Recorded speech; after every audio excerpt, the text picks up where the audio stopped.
feels like I'm wearing nothing at all. Yep. That down. All right. Hey, how are you? Yeah, fine.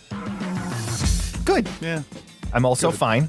That is probably the best way to completely explain how I feel right now. Yeah. Fine. Not Thoroughly good, not fine. Bad, just I'm here.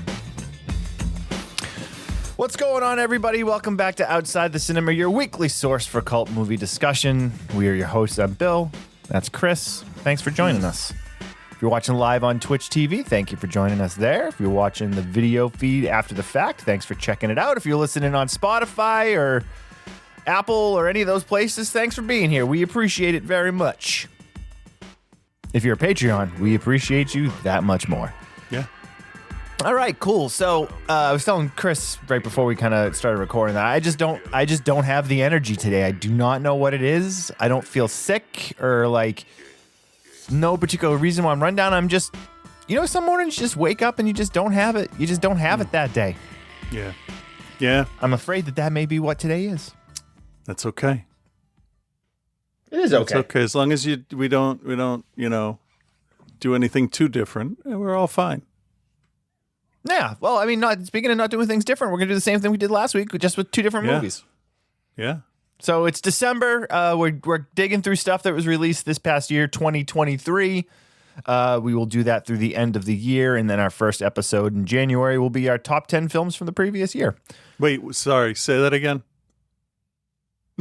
Why? What did I say? don't know. What are we doing? We're doing 2023 movies through the end of 2023, and then our first episode in January Shit. Okay. will be our top 10 of the I previous got real year. worried. I had to make a list for next week because No. You have, I think, 3 weeks fine. before you'll have to make one. Well, let's take a look at the calendar here. So we will probably not record the week between the holidays. So that would be, Christmas is on Monday the 25th. So we could potentially, and this is all, I like how I do all of our housekeeping while we're recording the show. I mean, I have so many opportunities to tell you this stuff otherwise. yeah, but I'm listening right now. It's fair. And then you can go back and listen to it again if you need to. So, all right. So today is December 4th at the time of recording. We have 3 Mondays this month still to come. One of them is Christmas. So we're going to double up if you're okay with this. We're going to record 2 episodes the week of the 18th. They don't necessarily both have to be recorded on the 18th, but we'll do 2 episodes that week. Yeah, I got you. I don't think I have a colonoscopy on the 19th, so we won't be doing it on the 19th. No, you won't be doing. You won't be 20th doing is good. anything. 21st is good. 22nd is good. I mean, I've had one, and it's in relation to it's essentially the follow up to my hospital bout of diverticulitis and punctured colon earlier this year. Not punctured, sorry, perforated. Yeah. Those are 2 very different things, I was told. That makes sense. Yeah, Because I remember sitting in that bed being like, how did my colon get punctured? Yeah, thinking they were going to come up with something real randy to say. But they were like, no, it's not a puncture. It's a perforation caused by I would rather buy bacteria. perforated paper towels than punctured paper towels. Yeah, punctured anything, obviously. Well, I don't want a perforated earlobe. I would prefer a punctured one. If that's my. So I'm sending this basically out to mostly also to obviously to you, but to Scott and Joe also, that we'll be recording 2 shows between the 18th and the 22nd. I don't know. We will figure out what that second date is. It'll probably be the 21st or the 22nd in the morning is what I'm thinking. And then the next show that we would record would be the week of the 1st. The 1st is obviously the holiday, but we could probably record Tuesday or Wednesday. Yeah, I mean, New Year's Eve and day has never been a thing for me. So whatever. Yeah. I only say I wouldn't do it on the holiday just because everyone's around. Oh, yeah, that's fair. Yeah. You know what I mean? Not my house. If we do it on Tuesday, everyone's back to school. Yeah. So. Yeah, I was looking to. So that's our plan for the rest of the year. Looking to take a little bit of time off around there, so that should work. Cool. Yeah. So essentially, you and I can go, almost 2 full weeks if we plan it the right way off from recording. Yeah. But that doesn't mean there'll still be content for you guys. Obviously, we're going to make sure, and I'll have the end of year album show somewhere in there too. I haven't even talked to Burrow about that yet. So, And then starting in January, our anniversary show is usually that last week of January, first week of February. Yeah. So we'll probably just kind of do random stuff for the rest of January. But then when we start with the anniversary show, I want to do something we haven't done before. So our kind of, with the exception of when we do these 2020, when we do the end of year cram, our basic thing is we don't like to cover a lot of things unless they're 10 years old, so that they have some sort of cult or potential cult. The potential cult classic, following. So the rule we've kind of gone with over the years, and again, it's a light rule. We don't hard enforce it sometimes. But I think it's a 10-year rule, and I think we should, for that first month, do all of the stuff that is now 10 years old, which would be films that are 2014. 2014, Jesus Christ. Which is mind-blowing, because at that point, we'd already been doing the show for a number of years. Yeah. So, because we're going to be going into starting our 16th year of the show. So, oh my God. Grab a list of some stuff. Weird stuff. Grab a list of some stuff from the stuff. 2014 was a good year. As Above, So Below, Godzilla, VHS Viral, What We Do in the Shadows, Taking It, Deborah Logan, Guardians of the Galaxy, Interstellar. Shit, Spring. Wow. Remember Spring? That was fantastic. Yeah. Yeah, we covered it twice on the show. I think. Yeah. Let's go for 3. It's still good. Yeah, that was a much better year than I thought. All right. So if you guys, so Chris, you and I will get together some titles. If you guys want to add some titles too, post them in the Facebook group, or you can read, or if you're a patron, shoot on the Patreon and give us some suggestions. Obviously, try to keep it in the kind of cult fair world. We're not going to cover Guardians of the Galaxy, or if there's some stuff that's come up since then, maybe that at the time didn't get what it's love that it deserved, but that's kind of what the plan is for the next couple months. Let me ask you a question, because this company or the studio would be like dead square in the middle of this. We've never really covered any Asylum films. Yeah, I don't ever want to. I'm kind of in doubt. I don't care. Right. I don't care enough to be like, no. Yeah. But I don't care enough to also seek them out. Yeah, I mean, you got they're making movies and people like them. That's great. I just you see, oh, hey, look at that new movie, Pacific Rim. Oh, Atlantic Rim. That's not a thing, but all right, good for you. I guess it's like it's like mainstream porn parody is what it feels like. I don't know. It's not my kind of, and this is going to be blasphemous on this show, but I kind of feel them the same way I feel about Trauma. Not a fan. That's fair. You know what? I am a fan of Lloyd because he's the modern day. Fuck. What was the guy's name? Was it Robert Castle that did the Tingler William and Castle? stuff? Yeah. Yeah, William Castle. That's why I like Lloyd, because he's keeping the tradition alive, being like a circus ringleader for his movies. But not so much anymore. But I couldn't get into it. Maybe the first Toxic Avenger was fine. It wasn't my thing. I appreciate it, and this is a theme that will be repeated again later in the show when we do the reviews. I appreciate what he does. I don't necessarily have to like it. Right. So, with that said, the show this week, we are covering 2 films from this year. We are doing the Netflix film, They Cloned Tyrone, and we are doing the alien abduction, found footage, mockumentary film, The Alien Report. Chris found The Alien Report recently and was like, hey, we should take a look at this. It looks different, and it looks like it could be something. Yeah, I'll tell you the rest of that conversation later. That's fair. So that's what we're covering this week. Scott will be here with his segment, and as of course Joe will have his first week of hidden Christmas horror gems, that he's picking, which is what he will be doing for the rest of it. Yeah. Like it. So I don't think we have anything else. If you do want to join the Patreon, I know we've mentioned it a couple times, but you go to Patreon. Oh man, sorry, I burped. You go to patreon.com/outside the cinema. Basically, you sign up for a $5 monthly donation or more. There. You get access to the shows early. You get access to all of the back episodes, all of the episodes that were not posted anywhere. I'm slowly kind of making my way to getting that stuff all onto Patreon rather than in the Dropbox, because I do get a lot of emails from people that are then they haven't accessed the Dropbox recently, and then their logins no longer work. Right. So if that's something anyone out there, please feel free to email me. You can send me a message through Patreon, or you can email us at outsidethecinema@gmail.com. And we'll make sure that we fix that for you, because there's thousands of hours of content on that Dropbox that are not available anywhere else. So that's that. Yeah. I don't think I have any other stuff to go over. I don't think we got any emails of anything that needed to be addressed from anyone this week or anything. So we're just gonna get right into it. I think should we start with they clone Tyrone, Sure. you think? Okay, so let me get the trailer up here. That's the one thing I did not have prepared to go. But I will momentarily. Right. Because I can fill air After we get a Liberty like Mutual the best ad. of them. Right? I can fill. I know. We'll see. No, because I try to. I don't know. Never mind. Everything okay in there, baby? I'm just an average man with an average life. Where the money at? I'm an entrepreneur. I work in the spirit of the pimp game. You know your girl gotta know what's going on in these streets.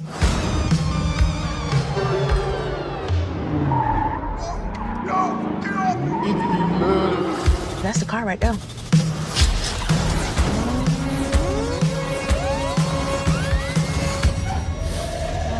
Shit, they got an elevator in this bitch. Slick, come on. That make your spidey senses tingle. What kind of shit is this? Like I'm in the Twilight Zone now. Don't let the back door hit you. We gotta go. I don't know what that was, but that wasn't me. Somebody is conducting experiments on us.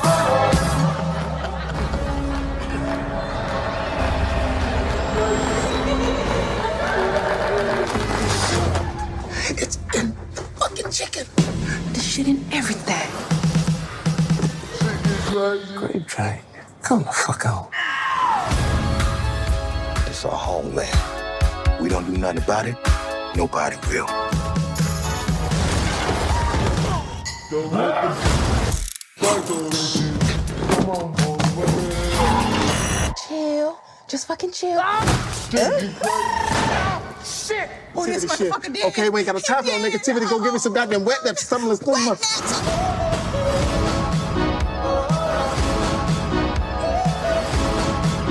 You keep your pimp hand raised and be willing to protect the ones you love by any means necessary. I ain't scared. I'm a dope boy, remember? Excuse me, kind sir, but if you could point me to the elevator that leads down to the freaky laboratory, Don't let the back door hit you. I'll be out your atmosphere. Let's get it, man. We're on the scene trying to figure out what has happened. I see this shit fucked up. They out here cloning this. What the fuck going on in this bitch? That's right, that is the prevailing theory. Tell me, is it just a dream? All righty. Okay. They cloned Tyrone, starring John Boyega, Jamie Foxx, Tiana Paris, Kiefer Sutherland, and David Alan Greer. This is directed by Jewel Taylor. Jewel Taylor also worked on the screenplay for Creed 2. He worked on some Transformers stuff. Rise of the Beasts, the most recent one. Let's take a look at his filmography here. I feel like he's one of the hot new guys hitting the scene. Did a short this year called Night Bear. Directed They Cloned Tyrone, a TV series from Showtime called 20s. He did 2 episodes of that. He worked on a guy, a girl, and their monster too. He did 1 episode of that. So yeah, coming into his own here. Yeah. They Cloned Tyrone. Netflix exclusive here in the United States. It was made by Netflix. I'm pretty sure. Let me double check this. I'm pretty sure this is one that was funded by them, not one that they just bought. At the end of the credits with their logo, so they would have had to have known that, right? Before. Yeah, and looking at the budget that they had with this, I feel like they were definitely involved in the production of it. So, that's not necessarily a bad thing. No, but if Netflix does kind of tend to spread their stuff around, they're not like Amazon, where I think I feel like a lot of the Amazon Prime stuff that's produced by them all just feels like the same. I don't watch much of their stuff. I don't really anymore either, but at first at least. Anyway, so They Cloned Tyrone was released in July. This is basically a a mystery of the guy gets killed, wakes up in his bed the next morning. Some nefarious stuff is going on. They find their way into a hidden underground laboratory, and they find his dead body, and it's like, well, what the fuck is going on? That's the simplest of explanations. Yeah. The more overall explanation is it's a massive government or, underground conspiracy to hold, or maybe not hold back, but control the members of an area that is essentially, it's a ghetto. They refer to it as that. They refer to the Glen, and everyone that lives there, and keep them in their social standing. So it's this is very much why to drive down right the market value of the properties, so it doesn't become gentrified. That's correct. Fucked. I would like to say, and it's definitely it's and it's all minorities. Yeah. I went into so this it's without seeing a trailer, without reading anything but the title. The only thing I had to go on is that John Boyega was in it, and I'm like, oh, I gotta watch this. Yeah, I know you're kind of indifferent. You're like, you don't particularly like him, right? You know what? I like him. I like him in interviews. I like some of the stuff he says. I think he was done dirty by Star Wars because he was supposed to have a much bigger arc. But on the other hand, he complained very vocally about it, and I got tired of hearing it. Like you do. Fair. So he's somebody that in this, he was fantastic. Okay. I'm not going to be an asshole. I mean, my John Boyega starts and ends with Moses from Attack the Block. Yeah, I hated him in that. Oh, I love that movie. I love that movie. The movie is okay. I think Nick Frost is woefully miscast, and Boyega, I think, might have been just too believable to be in a sci-fi comedy. Because it is a comedy, right? Attack the Block's an action comedy. Yeah, okay. Yeah. It's just, first impressions are really hard for me to get over sometimes. Paul Reiser is the one I always go back to. Never, ever watched a fucking thing he did after I saw him in Aliens for the first time. So interesting. Not even that short-lived sitcom Duets? Well, maybe. Was that before? I think that was on Fox. It was like one of those early Fox shows when Married with Children was I remember. first out. Shit, I remember that. But yeah, I'm like, okay, so I have to watch this. So I waited until I was in the mood for it, which was late last night. And that for me is like 9:00 now. So yep. I was asleep at 9:30 last night. And I didn't know a goddamn thing about it going in. And that is probably the best thing. It was so confusing in a really good way. Because so if you haven't seen this and you don't want it ruined for you, don't listen to the beginning of this episode. Come back to the review.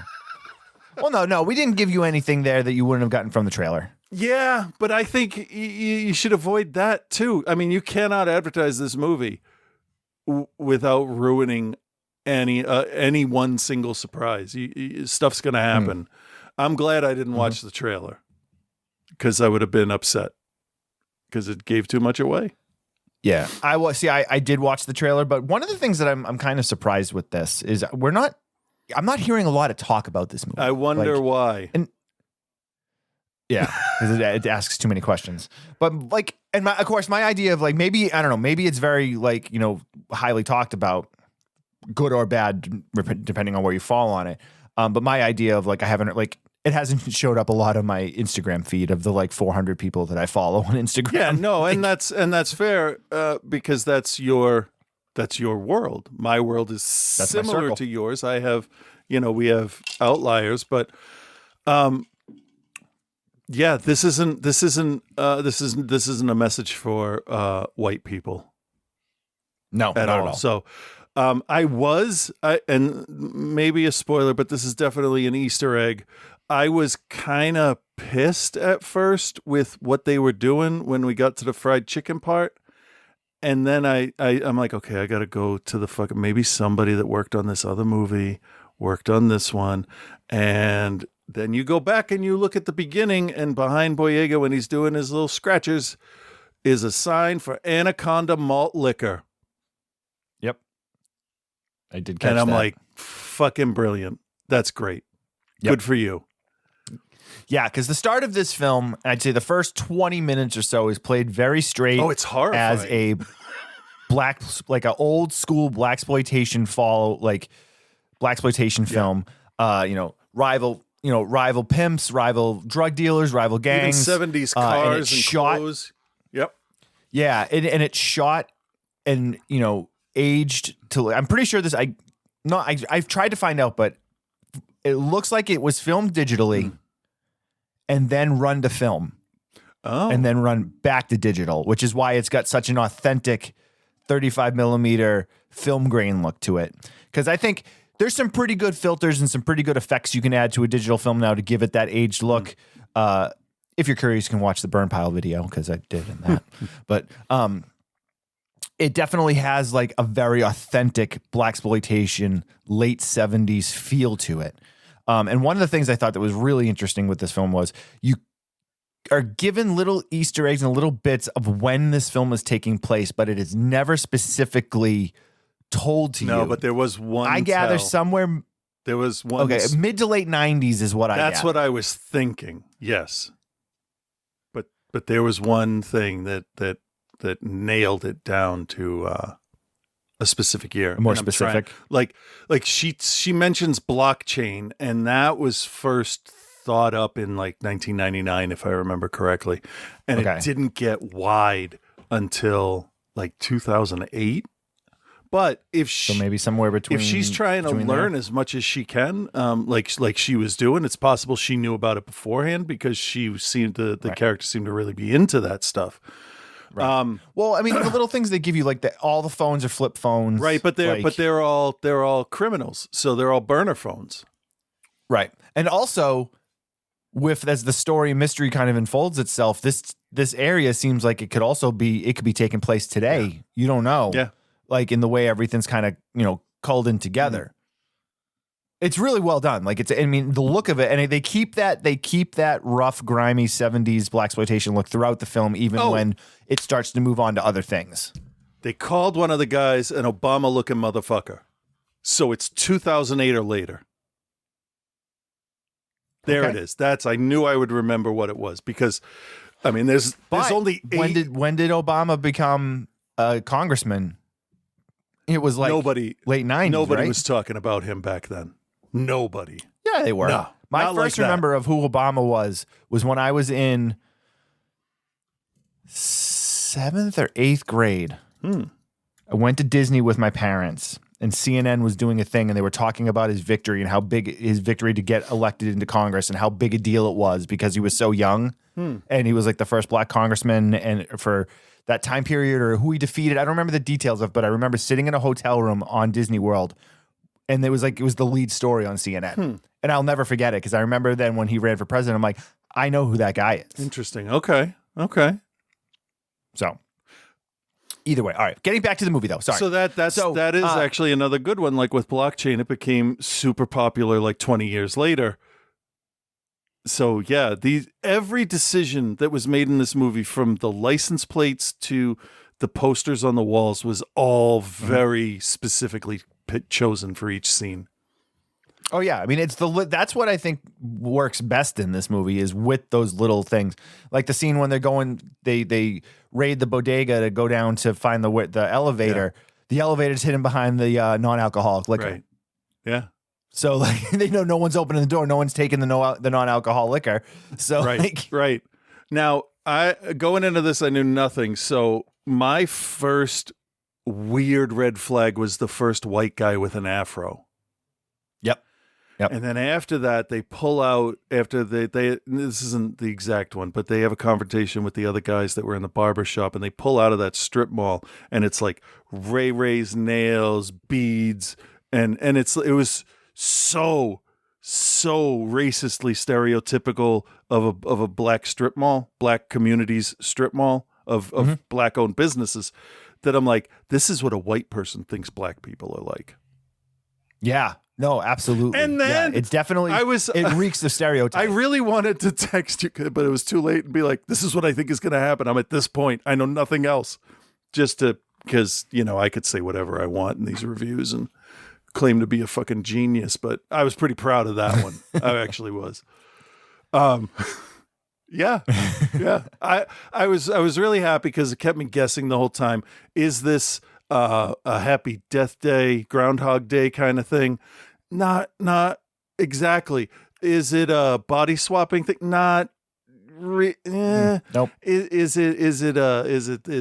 so many other cliched kind of things where like you relive the same day, and it wasn't any of them. And that was great. I want to talk about something that's not plot related, so we don't ruin the whole movie. The fucking look of this film is beautiful at night. The fog and neon. Yo, yeah, the cinematography in this movie is outstanding. It might be my favorite looking film of the year because it just had that mood. It was like a cold humidity. Like dew in the mist in the air. It's so heavy that like your skin gets wet. But it was warm, and some areas were cold and foreboding. And the anybody that had an eye on coloring and shot deserves, a hug because good, fucking amazing. It gave me such a weird feeling to watch. So Ken Sang was the director of photography in this, and he's making a really good name for himself because he was the director of photography on Deadpool, Project X. He's also worked on a lot of music videos for bands like Alkaline Trio and stuff. So he definitely he worked on Love, Death, and Robots. Oh, Terminator: Dark Fate, which is not a great film, but it looks incredible. What's his name again, so everybody can? Ken Seng, Seng. I want to see what robot one he did because I like that series. Huh. Yeah, he's he worked on like Step Up, Step Up 3D movie, Sorority Row remake. So he was the director of photography on Quarantine too. Okay. Which again, not necessarily the best movies, but if you're looking at his work from that cinematographer mindset, like he knows how to frame a shot. He knows how to. I mean, he knows his stuff. Knows his stuff. Yeah. So, and the two that he did, the first one on robots was, I believe, the one with Topher Grace and the freezer that does a Lisa's Tooth kind of thing. And the other one is called Life Hutch. And it's about a pilot that is trying to stay alive in an automated shelter that wants to kill him because they think it's an intruder. That was tense. So yeah, good. That's he's got a good eye. Yeah, I can't great. wait to see what they do. Yeah, next. the movie looks great. The lighting is incredible. The shots are incredible. The theming and the score is incredible. Yeah, there was one part, and its look is just the best I've seen this. There was one part where I'm like, this scene is too dark. I can't tell who that is, but that was the point. That was the point of that scene. I love it. And, yeah. Okay. So I didn't expect to like this. I didn't expect it to be this good. I mean, we can keep talking about it and ruin it for everybody. I don't want to. I mean, I want to keep talking about it, but I don't want to ruin it for anyone. I'll say this. There's a really good chance this is my favorite movie of the year. I absolutely loved this. I would not have thought that going in, but yeah. Maybe it's because we've been getting a lot of crap lately with the stuff we've been watching. So to get something that I enjoyed, but I mean, everyone that listens to the show knows I'm a huge blaxploitation fan in general. So the fact that it's got that look and aesthetic, but they did something different with it. I half expected it to change. Like once they started, like they would go down in the elevator and all of a sudden everything would be crystal clear, Well, and it wasn't though. Not exactly. It was brighter. It was brighter, but it still had that grimy 35 millimeter look through it. Yeah. Not the artifacting, the film grain is there throughout. And I thought John Boyega was incredible. I thought he did an awesome job in this. Yeah. And Jamie Foxx, we haven't even mentioned him yet, but his Slick Charles character is the classic Compton style pimp. Yeah. He does an incredible job at it. Yeah, he's a little cream corn from Black Dynamite. A little bit. Yeah, A little just bit. enough. But not too much. No. And when he first came on, he was wearing that weird, dinner jacket with the tiger print and a leopard, whatever. I turned out and she watched half of it and then went to bed because she was too tired. And then she came down the next day. What happened? How did it end? I'm like, I'm not telling you. You got to fucking watch it. Yeah. But I said, Turner, I said, Jamie Foxx, I like that guy because he picks weird shit to do. He'll do just what he's at the point in his career. He does what he wants to do. Yeah. And I think that's why I like him, because he's going to give it everything he's got if he chooses it. Mm-hmm. And I like that. And he's great. And he's great. Amazing Spider-Man 2 aside, I love the redemption for his character in the new Spider-Man movie. Like, it's Electro. Like, he's a throwaway character essentially for Spider-Man. Yeah. But what I really, if I could ask him one question, and one question only, and I would waste it asking him, did you ad-lib that Spider-Sense quote or was that there? Because he seems like the kind of guy that would just throw that in there because it fit. It's the right thing to say. Yeah. I really So like the I really like Boyega's look. I loved his hair, actually. That's a really nice hairdo. Yeah, and the social commentary that they bring into this is done in such a refreshing change of like it slowly builds before they hit you over the head with it. Like so many movies, and you can tell this was made by an African American filmmaker, and like the team behind it understands. Oh yeah, the social commentary they're giving. Yeah, they're on board with the message. How many times have we seen it, and it's just like you're beaten over the head with it, and you lose your point. Well, in that. With this is you're like. They're like, they give you all those crumbs of the stereotypes with the grape drink and the fried chicken stuff. Right. And then the white guy with the afro, what's going on with that? Yeah, that was strange. And then when that gets kind of released and you get billed, it works so well. And then you kind of get the reveal, and this is, I guess, a minor spoiler, but if you're still listening at this point, you get the reveal of Nixon, which is Kiefer Sutherland's character, and kind of who he is, and like the way it's led up and the commentary they're playing, it's like, yeah, of course a motherfucker like Kiefer Sutherland is going to be the guy that's going to walk out and be in control of all this stuff. Right. Like, but yeah, absolutely. I got to look something up real quick. And it was nice to see David Alan Grier again. I feel like we haven't seen him a lot recently, but he plays the over the top preacher character in the church scene, which is great. Go for it. Fucking pop up ads here. So the quote here is from John Ehrlichman, assistant to the president for domestic affairs under Nixon. Okay. You want to know what this war on drugs is really about? The Nixon campaign in 1968 and the Nixon White House after that had two enemies, the anti-war left and black people. You understand what I'm saying? We knew we couldn't make it illegal to be either against the war or black, but by getting the public to associate the hippies with marijuana and blacks with heroin, and then criminalizing both heavily, we could disrupt those communities. We could arrest their leaders, raid their homes, break up their meetings, and vilify them night after night on the evening news. Did we know we were lying about the drugs?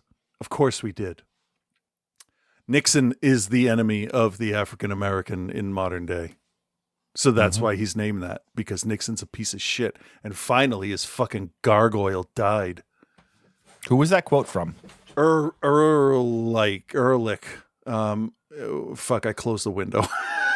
It's all right. I'll get it. I just want to make sure we cite that was quoted from someone. It was. It's from Vera.org, and it's titled Drug War Confessional. John Ehrlichman, assistant to the president for domestic affairs under Nixon.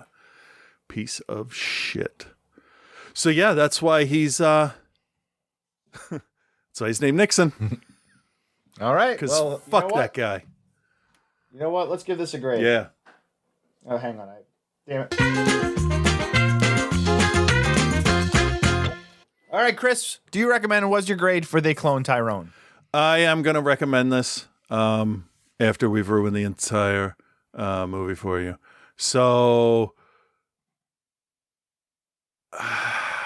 I'm going to go A- because we're going to want to watch this one more time. There were a couple parts where I thought this might be a little too far gone, but this is a movie where the conspiracy theory is real. So fuck it. Just go with it. And if they feel like that is happening to them as a people, as a group, as a community, you can't say no, because it really fucking looks like we did that to people. Just not with fried chicken. We did it with heroin and fucking ungentrification. I don't know, allowing slums and project housings to exist, housing projects. You know what I mean? I don't know. I know it's horribly depressing, and I feel weird just talking about it, because I found out recently that I had a relative who may have been the chief of police in Philadelphia back in like the 40s. So I have no fucking room to talk. Right. Because white people have been a fucking virus on the face of this earth towards anybody that doesn't look like them. Sorry if you don't like what I'm saying, people. Prove me wrong. So yeah, I'm going to give it a straight A, because no studio would have made this movie. And I give Netflix a lot of shit for trying to say Bridgerton's got a bigger audience than Mandalorian. But they backed the right movie. This is really good. Yeah. This is probably the highest recommend I've given this year. This movie's excellent. Yeah. This movie is excellent. I recommend it to our listeners. I recommend it to non-genre film fans, because I feel like it's strong enough on all its merits. Even if you don't like sci-fi movies, you don't like it, because it's not a horror movie. But like, if you like don't really like that stuff, I feel like this is you're still gonna watch this and be like, wow, like it's very smart. There's very smart violence. There's a little bit of blood. There's some uncomfortable scenes, but it's definitely not like our normal stuff that we recommend. Right. And it's told from the right point of view. The director, Jewel Taylor, and then Tony Rettenmaier, who worked on the screenplay with him, they knew what they were doing, and they knew beforehand, I'm sure, what their end game was going to be, and probably built it from that back. Because like I said, we watch a lot of films that get social commentary in them, and a lot of films that just miss the mark. Yeah. Yeah. But they work it well. They work it so well in this, in terms of like what you should be looking at. And then when they start to open it up and you're like, oh, okay. All right. Yeah. You led me to where I wanted to go. It wasn't one of those kind of like bait and switch things where it's definitely like, classic, blaxploitation inspired, but it lives in a different world. Yeah. If that makes sense. It's the fact that it's excellent. Blaxploitation movies happened, and then nothing happened for a long time. It's like, we gave them their chance to make their movies. They made Shaft, because there are a bunch of references to Foxy Brown and Coffee and all of those. But this reminded me a lot of Sorry to Bother You. Oh, okay, yeah. Sorry to Bother You is more extreme in the area it ends up. Not in a gross, not in a disgusting way. It's just the resolution to the two stories are different, but similar enough where I'm like, this feels like they could both be in the same world. I recommend that other one too. But anyway, yeah, very surprised. So my grade. Oh yeah, you're doing that. Yeah, I was in the middle of doing it when you started going off again. I always do that. Yeah. I'm going to give it an A-, but it's the strongest A- I think, because I don't dole the A's out very often at all, but this is the closest thing I've seen this year in terms of like this. Like I said, this is definitely contender for my favorite film of the year.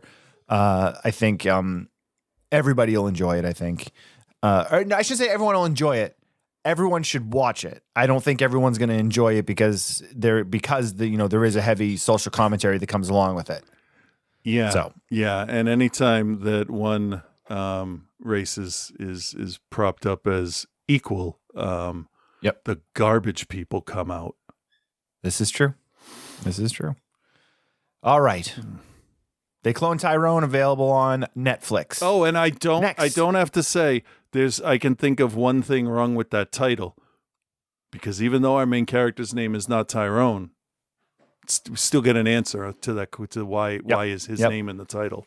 So good. And they good for you. definitely set it up for a potential sequel. They better. If they want to do that. Yeah. So it's a lot. All right. Yeah. Go ahead. Yeah. Let's move on.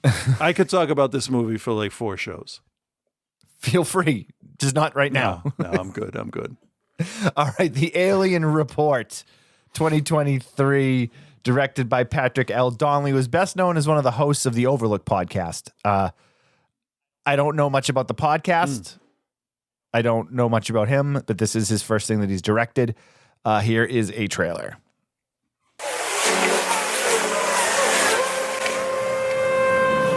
Ever since I was a kid, things have been happening.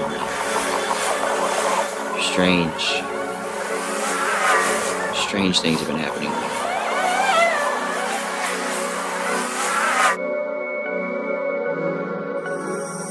I just never really figured out how to talk about it. I'm filming a documentary. I'm using GoPros, iPhones, and tiny medical cameras. I'm gonna find out who's been behind those tinted windows in my neighborhood. Okay, 3 tries. My bigger plan is to let everybody see what's been going on.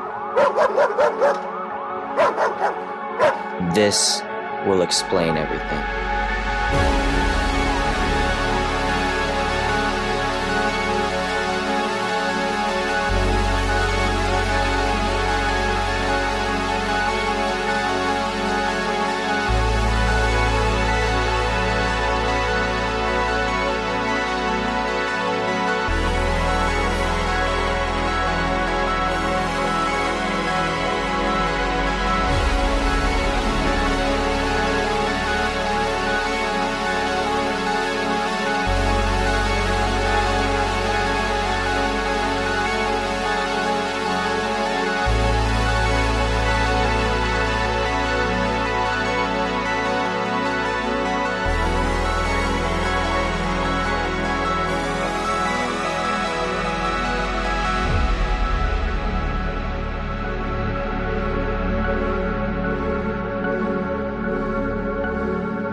All right, The Alien Report 2023, directed by Patrick L. Donnelly, starring Braxton Hale, Emily Bramer, Whitney Masters, and Aldo Reyes.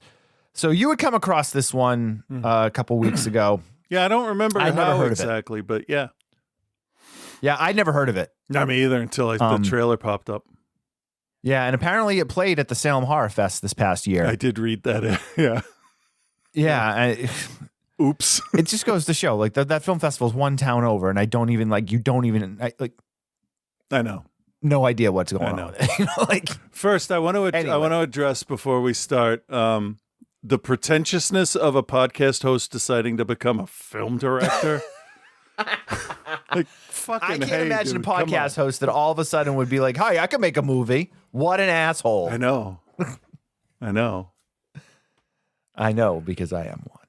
So an asshole. Two and things. A podcaster. 2 things that are good about this: the music, as you could hear in the trailer.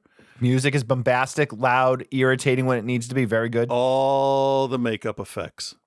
Makeup effects, excellent. I love the fact that at the end, before you have a chance to even hit stop, you see them getting the makeup put on them. So you know, oh, that wasn't CG. That was a real person. And they did real makeup and applications and stuff. So, yeah.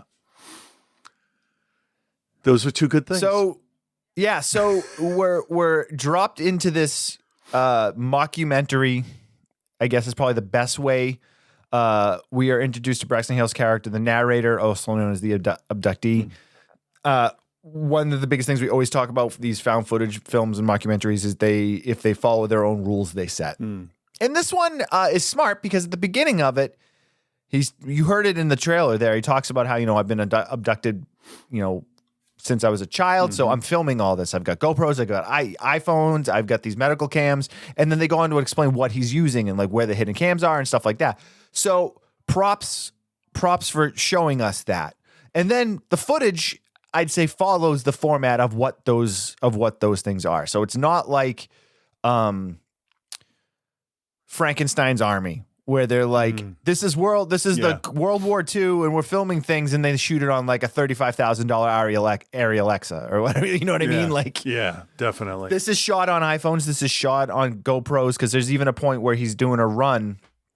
He's chasing like a car down, and you can see that it's being filmed on a GoPro, and you can see that he's trying to stabilize the footage post, which is it. So it crops it. So the way, if anyone doesn't know, if you are trying to stabilize shaky footage in editing software, basically what it does is it punches in on the image and takes a certain section of the image to help create the look that the film is not, that it's not moving as much because it's moving in and taking the spots on the corners out, so that way it can adjust itself. Yeah, it needs to have the screen to move the whole image. Right, So- exactly. So as I've found when I've tried to stabilize footage, like it usually doesn't work well. Like it just doesn't usually work well. And you end up losing so much of your image that you punch in and it looks like a mess. Yeah. So what he did was he punched in on the image, but then just showed the whole block of how far it's punched in so that you know what he's doing. Right. So they follow their own rules that they set up in this world. Yeah. And we know that that it's a finished documentary product. So there can be additional music added to it. There can be all of those things. Right. Where this, for me at least, and you can then put your 2 cents in.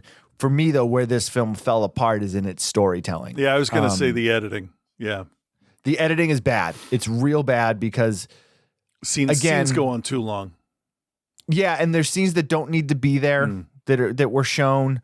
And we see like a number of times where these men in black in these like souped up sports cars that are following him. Like we see him like multiple times, like chasing cars down, and then the footage of him being, abducted by the aliens is thrown in for extended amounts of time, and no real. Like, are we being told the story in chronological order? Are you telling us that, like, are you just adding it in where you feel like this should be a spot where, we show some abduction stuff? Yeah. And then despite the fact that they try to tell you, what the aliens are doing and the things that are happening, every time we see the aliens, I shouldn't say every time, the majority of the time that we see the aliens, they're not really doing anything. Right. They're like looking at him. Yeah. For extended amounts of time, for no real reason. He does say that they are telekinetic and they communicate that way as well. So that's right. It's But understandable. he doesn't say anything about them it's- communicating with him. Right. That's the thing. Right. Yeah. I mean, we're looking at typical communion style, small, big head, big eye, observing type grays. Yes. Initially. Very, very, very stereotyped of what we get from those things. There are some hybrid creatures that they bring into this, which I thought was a very interesting idea. But again, it's a great idea. Yeah. But you don't do anything with it. Well, he doesn't do enough. Something is done, but it just doesn't. Something is scratch done, but we that don't itch. like. That's the type of thing where like you're gonna drop that. You need to try to give us some origins of where it came from. Yeah. You know what I mean? Yeah. Yeah. That's So where the the whole thing film's- falls apart for me. Yeah. So the narrative of the film is a very simple. He's been being abducted by aliens and he's filming it. But that's just not enough for what you're trying to tell. And there's like multiple, like you said, multiple scenes that are brought in that don't really need to be. Like when the Polo, the drug dealer guy is brought in, and we think he's a drug dealer. He's using the narrator's character to sell product of some sort, you know? Which again, if you're editing this and depending on who's editing it, because that's the thing is we don't really get a clear idea at the end of the movie who has made the film. Yeah. So did the narrator edit it? Did Polo edit it? Did somebody else edit it? There's no clear thing. So there's things that are brought in. So like if Polo, he shows up in one scene and then there's a voicemail message from him late in the film. If he's the guy that is, you know, talking about how he found the film or whatever, he's not going to include the scene of him giving him drugs to sell. You know what I mean? Like he's not going to incriminate himself. Yeah. Like, so there's a lot of questions that are opened up. And this is definitely a film where they want to open up questions and make you ask those questions and try to figure out your own answers. But as we know, especially in found footage films, that tends to become a crutch for a filmmaker or a writer that doesn't know how to answer the questions they're asking. Yeah. I'm good with a lot of times, and I feel like this is a thing that's come up a lot this year. I'm good with, you know, not being, you know, force fed the answers in a film. Yeah. If you're not need more. pretentious about it. I mean, just don't be like, you're not smart enough to understand. Fuck you, yeah, dude. and this comes off a little pretentious, but not. I wasn't mad at it, you know, like in terms of like, you know, sometimes like, oh, well, fuck this guy. Like, I didn't get that feeling from this. No, because there really is what we talk about, that magic lightning in a bottle ingredient of absolute sincerity, and everybody in the behind the scenes during the credits to the people that are in the movie, they know what the tone is and they're doing it, and they believe in this. And I couldn't hate it, because like Evil Dead is a garbage movie compared to the second one in the series. He learned so much from making the first one that the second one was great. I think that's going to happen here. I'm really interested to see what they do, because this dude talked a lot of people into getting naked on camera. So sure did. He's gotta have some tricks up his sleeve, I would say. Yeah. So earlier in the show, I had made the I can really appreciate something and not like it. And that's what this movie is for me. I really appreciate the effort that they went through to make this. I really appreciate the completely different take on the idea of the found footage film with the medical cameras, with the ear implant and you know, hidden camera in the hat, and then also like, you know, crossing his T's and dotting his I's with like, well, this is why the aliens aren't going to know they're there, and like paying attention. And then like he does a really good job, I think, of paying attention to certain details. But my biggest issue was the storytelling and the unclear, I shouldn't say agenda, but well, maybe agenda, the unclear like road they were trying to take with it narratively. And then also kind of just ending it. Like, yeah, that's what it needed, some kind of conflict, and then have that resolved one way, whether our main dude is captured, killed, taken to another planet, something. It was just, nothing seemed firm in a resolution. Right. I think what would have worked really well is if they had another character, maybe a psychiatrist or some sort of law enforcement person that this character might be going to, because we definitely see a change in the character throughout the film, physically and mentally. And then like the big thing at the end of the film is him kind of going through these like wormholes and like, you know, ending up on a ship somewhere and then ending up some other place, and then all of these voices coming through. And they're definitely setting it up for a sequel to this, because the end of this is essentially the part one, and then they show you the title of part two. So I'm assuming that's coming at some point. But it's just kind of like, it's a kind of lot without answers. So I do think though, with a sequel to this that it looks like they're planning to do, this can become a better film. Oh, absolutely. With where they go with it in the direct sequel. Yeah. If that makes sense. Yeah, I am totally for watching the next thing that they do. This didn't turn me off to it, because like it's the first movie. that you make. Like sometimes it's not sincere, and I won't go for it. But this one, I mean, they did look like they were having fun, and that's a huge thing too. When I watch music performances or movies or whatever, you can tell when the people are having a good time.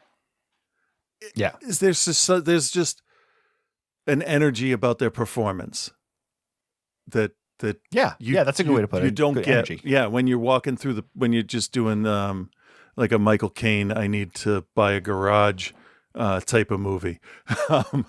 It's different. These people really believed in what they were doing, and even though it's boring, there are so many parts of this that when you're watching it thinking, oh, this is just an amateur film. Whoa, that CG was all right. That makeup is fantastic. Yeah, there's scenes that they create that are like in the alien spaceship or the alien worlds or whatever it's supposed to be are genuinely pretty good. There's some hokey computer graphics going on with some things like kind of the things like flying through the like air and like some of that stuff is pedestrian. Better than I could ever do, but like still like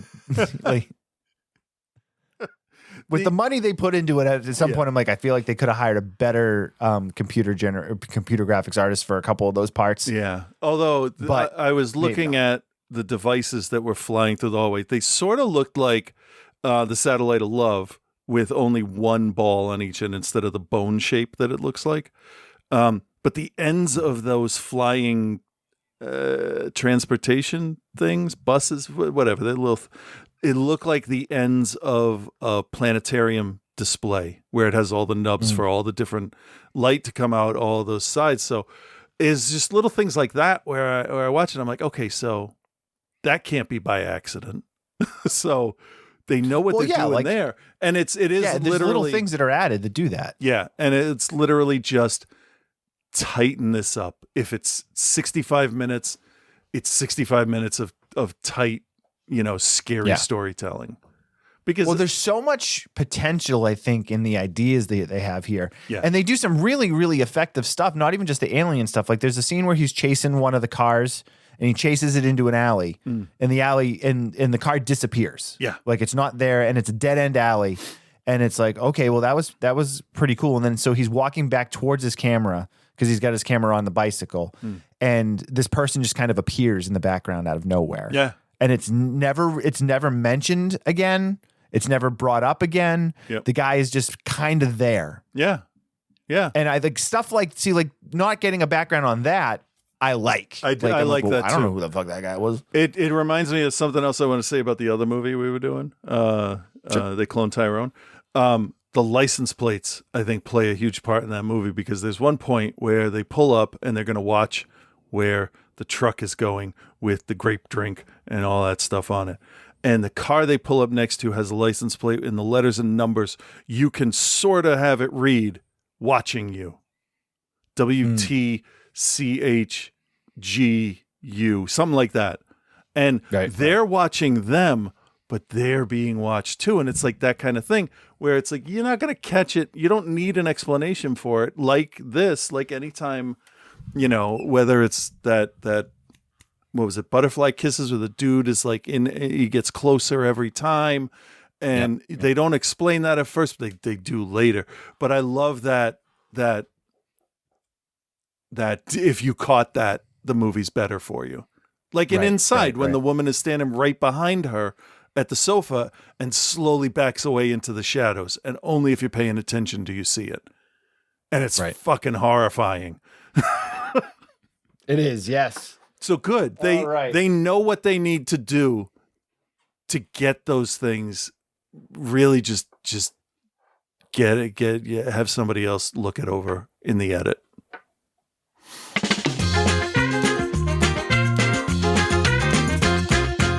All right, Chris. What is your do you recommend what is your grade for the Alien Report?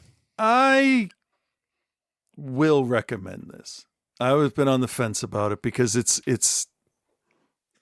raw. It feels really raw as a film, like not finished exactly. It's not polished.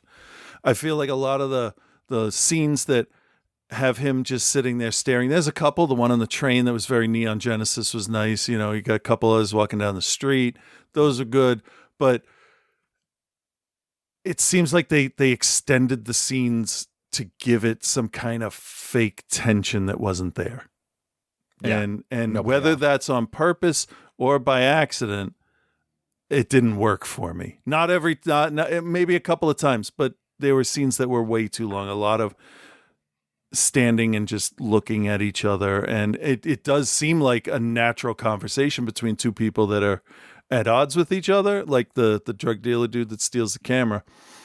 Mm-hmm. But you want your dialogue to be faster and closer together. And I think that's because we're used to that from TV and how all the editing speeds up. If you watch the first episode of Bob's Burgers and then one from 10 years later, the dialogue is so much faster and closer together. No, I mean, The Simpsons is the perfect example of I didn't want to bring that up. A lot of people hate The Simpsons. Yeah, I mean, but no, I think a lot of people hate The Simpsons now, but I very, very firmly think there's very few people out there that like legitimately hate The Simpsons. Probably Tipper Gore. Not even. But yeah, no, I understand. Yeah.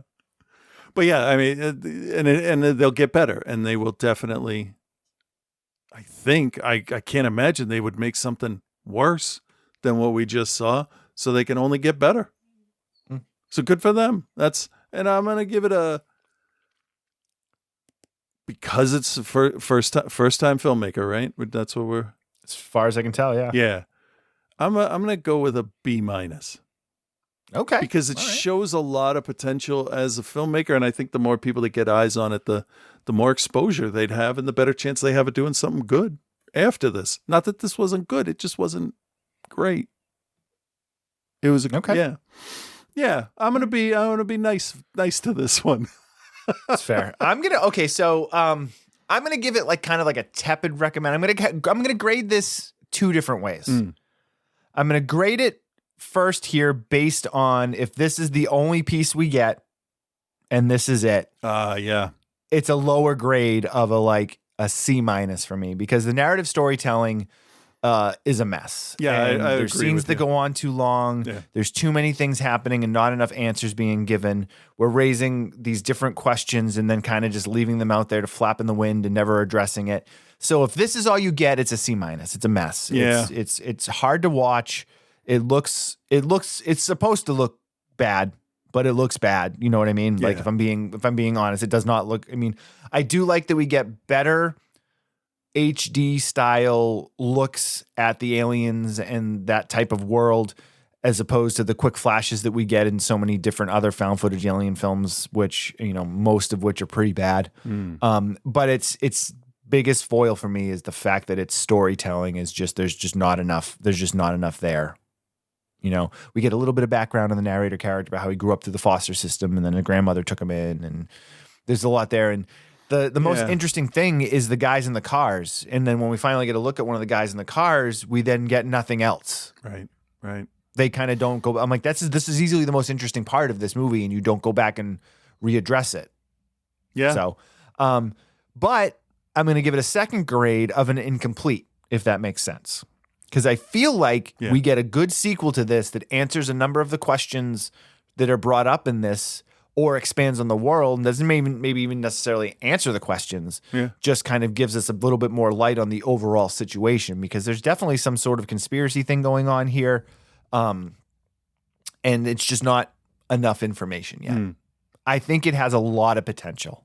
Yeah. I think Patrick Donnelly as a director has a lot of potential. I think his ideas are great. I think his trying to do something different with the found footage thing rather than just making it, you know, like everyone else, I think is a really smart idea. And I appreciate that, which is not quite there yet. Yeah. I think so. The Alien Report. Yeah. Oh, no, finish. I was going to say, I think my review grade goes along with your second. Like if it or first. No, wait, which one was the good one? The better one is the second one. Okay. Yeah. Because that's what I want to see. Reserving my final opinion until we see more of the story. Right. So I'm just going with because this is short mine. too. This is like only like an hour and 20 minutes long. It's not long. And honestly, 15 could have been cut easily. So Alien Report is available. Go to their website, earthsdreamland.com. That's where they're kind of directing people to go and see it. But I'm pretty sure it's on a couple of other services now that you can buy. You can rent a copy of it and stuff. So, yeah, there we go. Yeah. There we go. All right, let's move on here. Well, I'm curious as to what Joe picked for his first holiday cult horror flick, because he did not tell me. Or maybe he did and I didn't pay attention. Let's see what he's got. Well, hello, Bill. Hello, Chris. And hello, OTC Nation. It's your boy Joe here, and well, this is a new one. I took myself to a small town in Wisconsin because I made myself watch Silent Night from 2012. Oh. Well, happy Joe-la days to me. For the next 4 weeks, it's not Bill made me watch. It's I made myself watch some cult Christmas movies. I already did Anna and the Apocalypse about a year ago, so that's out. That said, that movie is very good and highly recommended. Love that movie. I'm actually kind of thinking about this a little bit more now, and I think this might be a bit like when Gozer made the Ghostbusters choose the form of the Destructor.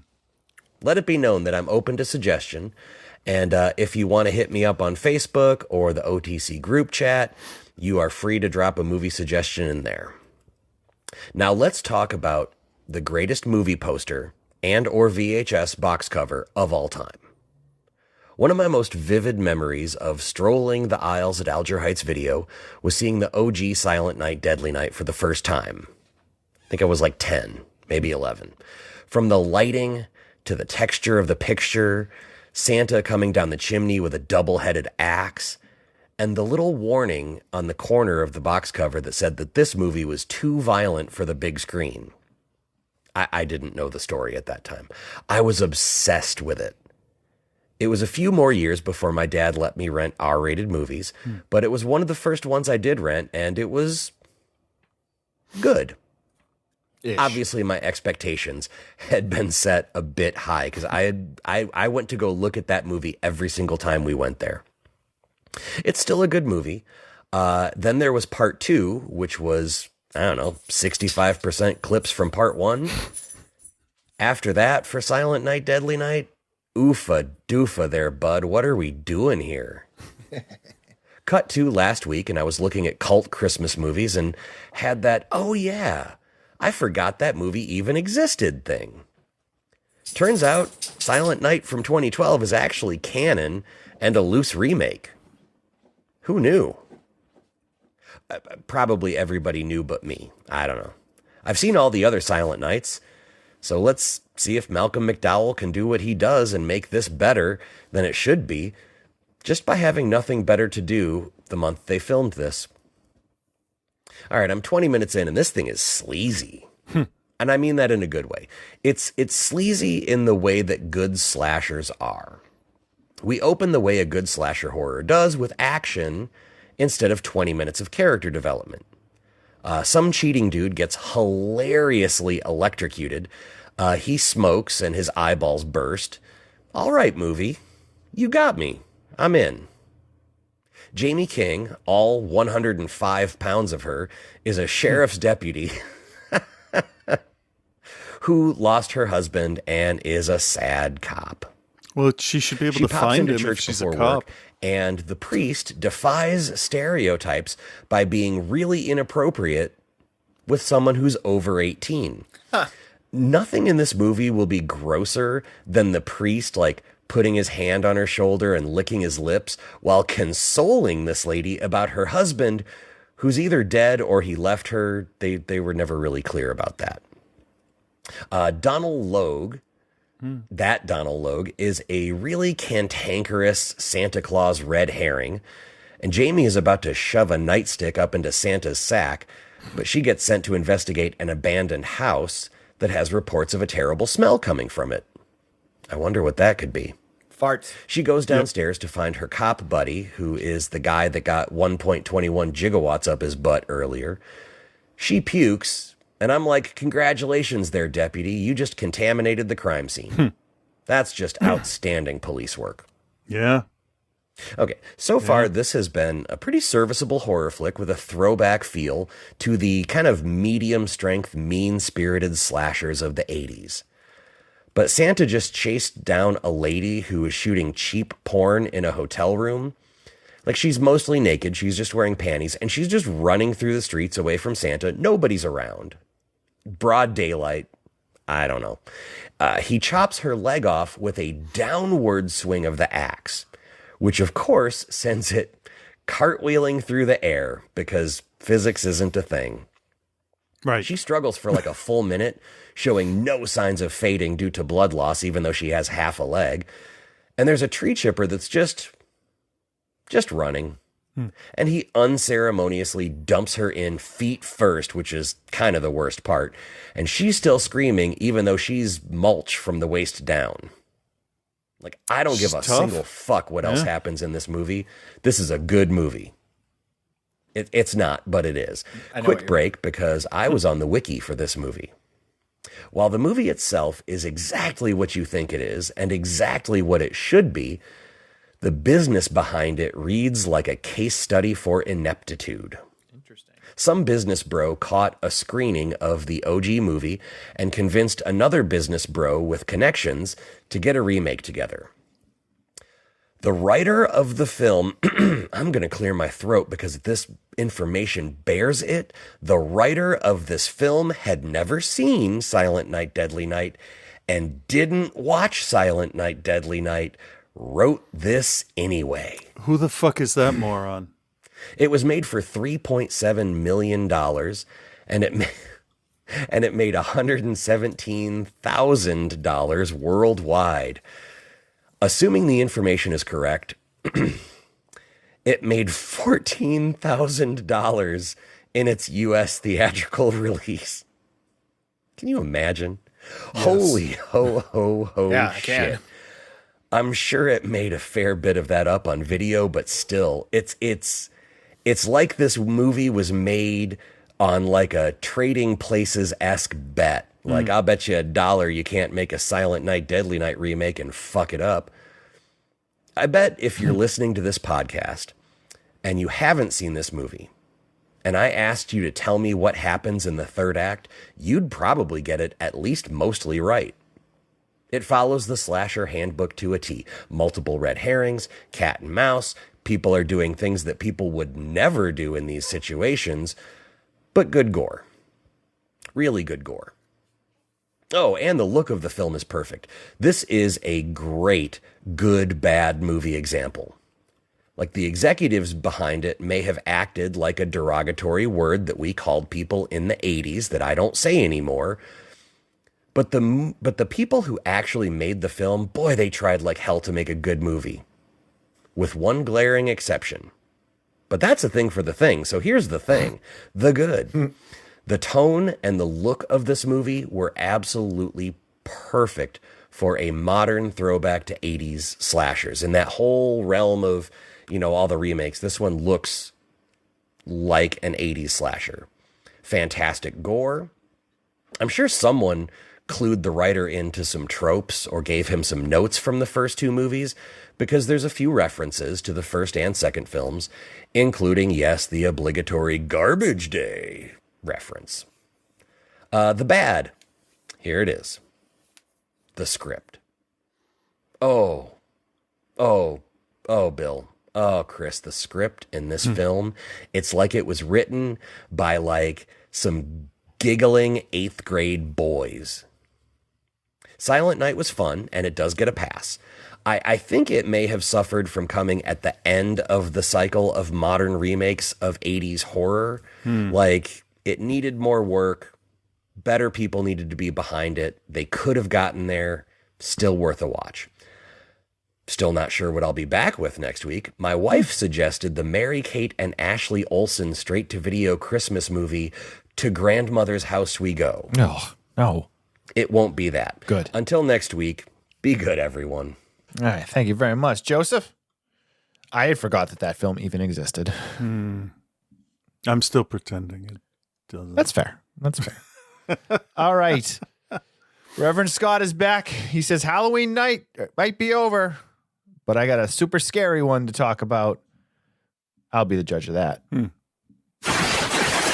Sorry, I don't have an intro this week. Chris knows why, and he can back me up. I'm not making excuses for him. He's a piece of shit.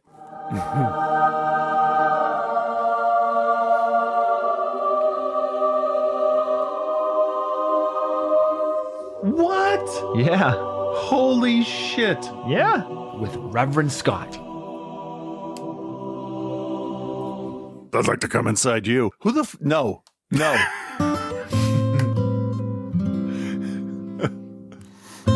Hey there, Bill and Chris. This is Reverend Scott. I'm the guy that made a segment last week talking about Thanksgiving. I do not like the person, but I like what he made. That's fair. And I recently watched the most terrifying movie the world has ever seen. But you only get to find out more about that horrifying instant classic after I rate your reviews. Suitable Flesh, Night of the Hunted. Those are the two flicks for this week. Well, that was last week, but no one really gives a shit. So anyway, I decided that I was going to watch Suitable Flesh because Bill needed my help. At this point, the first 20 minutes of the film or so, I'm like, all right, cool. I'm on board. And then once they start to try to give some exposition, holy shit, does this movie fall apart. Yeah. And this is where I will allow you to step in. However, that was before I heard it was filmed in Cthulhu scope. Shut up. Shut up. Yeah. However, I do like me some H.P. Lovecraft stories. Don't watch that. However, body jumping just isn't quite as cool as, I don't know, an unspeakable horror the likes the world would never survive. However, the aesthetics seem quite intriguing. This film absolutely lives in that mid-90s erotic thriller, Skinamax late night movie world. However, it really ain't that deep. This is just a cursory understanding of the story. This is Right. So- surface level bullshit. So at the end of the day, even though Chris really tried to hype up his boy H.P. Lovecraft, He was probably a homophobe, definitely a racist, hated dogs. I just gave up and didn't watch Suitable Flesh. Good. Yeah. And I give it a C+. And the review? I give that an A, only because Bill ruined the show over it. I'm actually going to recommend it. I'm going to recommend it. I quit. So what do we have next? The other film we are doing this week is Jesus Christ, try that again. Night of the Hunted, directed by Frank Calhoun. Calhoun? Does it matter? No, not really. How exciting. What's that one about? Trapped in a confined space with an unseen terror hunting you. I also heard it's an educational film. What did you learn, Chris? Rifles are fucking loud. Very good, Chris. How about I ask something harder? All right, I guess. If I held a gun to your head, would you tell me why a movie named Night of the Hunted would decide to go hyper-political? Because the answer to that is fuck you. Fuck you. You have a gun. All right? Well, only if we were in a movie. I would never otherwise. That would be wrong. Fuck off with your morality bullshit. I would have got shot so fast in this fucking movie. I'm not sure what else to say about this movie. I never really found out much. Like, what's the relationship between the hero and the villain? Does she know him and does she not know him? It's spoiler alert. We don't even fucking find out. Hell, even the part where you graded the movie was hard to follow. I can't quite fail it, but I will give it a D-. I can't see how you can make a message movie without a fucking message. That's, yeah. You know what? You're right. Fuck it. Failure. So I give Night of the Hunted a D-, and the review gets a straight B for, boy, that was swell. So that just leaves us with the most terrifying movie that was released this year, and I watched it on Peacock, the most terrifying streaming service. And if you disagree, then you're fucking wrong. If you guys are fans of us when we have kind of like heated opinions, this is going to be the show for you. Because I watched the one, the only, Five Nights at Freddy's. Fucking excuse me? Okay. That's right, a game about watching CCTV monitors with creepy animatronic furries trying to kill you in a Chuck E. Cheese ripoff restaurant went to live action. So stupid. So stupid. Starring Josh Hutcherson, which you may know from Miracle Dogs, Firehouse Dog, and some movies about people that were hungry. He plays Mike, A guy down on his luck after losing yet another job and really needs work so he can take care of his younger sister, who he's raising alone. After his younger brother was kidnapped when he was young, his parents never recovered, and it's highly implied that they killed themselves. Or at least one of them. Who knows? They're both dead now. Not to mention he has an evil aunt who wants to take his sister away from him. She probably should, but she's kind of a bitch, so you don't really want her to. And he's got to do whatever he can to get another job. He really needs the work, and he needs the money. That's when we enter Matthew Lillard. You may know him from 13 Ghosts. He offers a security job. Oh, Matthew nights Lillard. over at the old Freddy Yes, Fazbear Lillard. restaurant. What follows was truly bewildering. What I expected was another Willy's Wonderland, but what I got was a man tortured nightly by dreams about his kidnapped brother and the ghosts of missing children, and a sister that could see these ghostly children or something, all interlaced with killer animatronics and some very interesting lore. And the heated opinions are going to continue because this was actually pretty good. While some of it seemed a bit strange and a bit oddly put together, I liked that it was far more creative than I ever expected it to be. At least more than I would have ever given it credit for.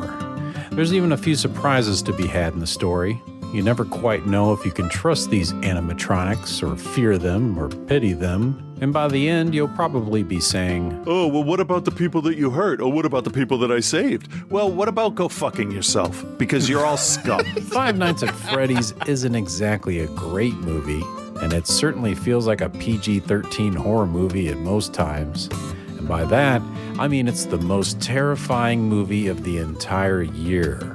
And that's why I give Five Nights at Freddy's a B. It's a well-made movie that gave me way more than I ever expected out of it. So if you're into furries, I highly recommend it.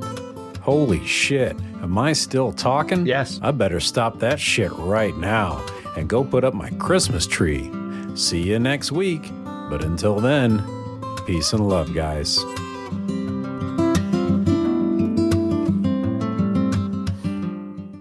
Outside the Cinema, the only podcast that freely welcomes me posting lurid photos of the hosts Bill and Chris on the internet, as long as it's on my terms. As long as it's on your terms, fine. Be my guest. You want to post pictures on the internet in lurid situations? Again, as long as it's on your terms, Yeah. whatever you want to do is fine. Is fine. Right. Fine with me. Sign up for OnlyFans. Put your dick on the internet.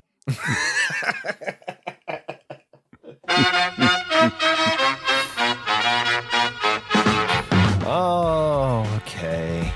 I actually kind of like that FNAF movie.